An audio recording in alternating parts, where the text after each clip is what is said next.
Exclusive. Analysis suggests floodplain development driven by ambitious housing targets. Guardian analysis reveals a concerning trend. Over 100,000 new homes are projected to be constructed within England's highest-risk flood zones over the next 5 years. This development surge is directly linked to the government's ambitious target of building 1.5 million new homes by the end of its parliamentary term. This alarming projection contradicts established guidelines that strongly discourage development in such high-risk areas. Experts consistently warn against construction in zones with a significant likelihood of frequent and severe flooding. The consequences of such development are far-reaching, encompassing substantial financial losses, potentially hundreds of millions of pounds in economic damage, and the considerable risk of properties becoming uninsurable. Despite these warnings, the government's commitment to a rapid expansion of the housing stock, spearheaded by Prime Minister and Chancellor Rachel Reeves, is driving this development trend, placing tens of thousands of new homes directly in harm's way unless immediate corrective action is taken. Professor Richard Dawson, an expert in Earth systems engineering at Newcastle University and a member of the Climate Change Adaptation Committee, highlights a consistent pattern of new home construction in high-risk flood zones. Data from the Climate Change Committee's latest progress report indicates that 7% of new properties built between 2020-21 and 2021-22 were situated in Flood Zone 3, the highest-risk category. Extrapolating this trend to the government's 1.5 million home target suggests that over 105,000 new homes will be built in Zone 3 by the end of the current Parliament. Professor Dawson emphasizes the lack of any new policy to counteract this persistent trend, stating, "Analysis shows the trend has been steady, and there is no recent new policy designed to address this. If the trend continues, then one might expect more than 100,000 houses to be built on the highest-risk floodplains if the government achieves its 1.5 M target." This revelation coincides with the government's announcement of an additional £250 million investment in flood defences, supplementing the previously pledged £4 billion, aiming to protect 66,500 additional properties. However, the escalating development in flood-prone areas puts immense pressure on existing communities and infrastructure, potentially overwhelming existing defenses. Insurance industry experts are strongly advocating for a complete halt to new construction on floodplains. Some flood risk consultants express serious concerns that ambitious housing targets might prove unattainable, given the intensifying reality of climate change-induced flooding. Jason, CEO of UK and Ireland General Insurance, underscores the detrimental impact of this development trend. Building new properties in flood zones not only puts new homes at risk, he stated, it puts additional pressure on already strained flood defenses and drainage systems, which become overwhelmed in heavy downpours, increasing the risk of flooding to existing homes in the immediate area. A Guardian analysis of government house-building targets, prioritizing growth areas in London, the southeast, and east of England, reveals a stark overlap with regions identified as high or medium risk of flooding, according to the National Flood and Coastal Erosion Risk Map, published last month.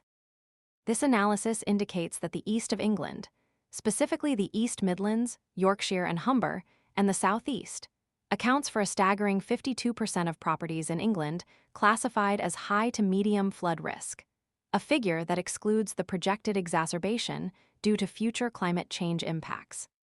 These same regions also face significant risk from surface water flooding. Daniel Cook, a chartered water and environment manager and specialist flood risk consultant, acknowledges existing regulations, such as the National Planning Policy Framework, designed to ensure that housing built on floodplains incorporates appropriate design and mitigation measures. However, considering the government's focus on housing growth in these high-risk areas, he expresses serious concerns about the feasibility of S1.5 million home target in the face of climate change-induced flooding. In the future, there may be an issue to achieve the sort of house-building target that is being demanded as a result of flood risk from multiple sources of flooding. Cook cautioned, while also acknowledging the existence of policies and regulations intended to guide informed decision-making. To accelerate house building, and Reeves have proposed streamlining planning regulations, a move yet to be finalized. The Chancellor has explicitly stated that the removal of environmental regulations will allow developers to focus on getting things built and stop worrying about the bats and the newts.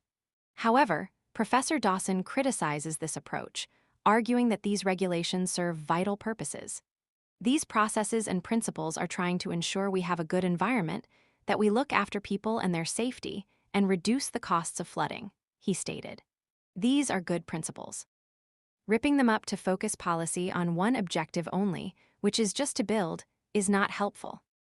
The escalating climate crisis is a critical factor driving more frequent and intense extreme weather events, significantly increasing the scale and intensity of flooding across the UK. Environment Agency data reveals that 6.3 million properties, residential homes and businesses, are situated in areas at risk of flooding from rivers, seas, and surface water. By 2050, the projected impact of climate change suggests that 1 in 4 residential and business properties, approximately 8 million, will be at risk of flooding. Furthermore, the number of properties in high-risk flood zones from rivers and seas could increase by a dramatic 73% between 2036 and 2069. Surface water flooding presents one of the fastest-growing flood risks, with Environment Agency data showing 4.6 million properties currently at risk, a 43% increase since the last assessment in 2018. Emphasizes the need for a proactive approach to climate-resilient building practices.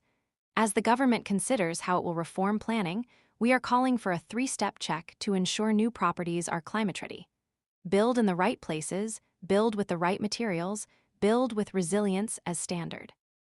A spokesperson for the Ministry of Housing, Communities and Local Government responded to these concerns by stating, "We do not these figures. We are clear that any new developments should be built away from areas at the highest risk of flooding. This government will maintain the highest levels of flood protection, while taking decisive action to fix our broken planning system and deliver 1.5 homes through our plan for change." However, it's important to note that the government's revised planning policy, implemented in December 2024, contains no provisions explicitly preventing construction in the highest-risk flood zones. The discrepancy between stated policy and the actual trend of development remains a pressing concern.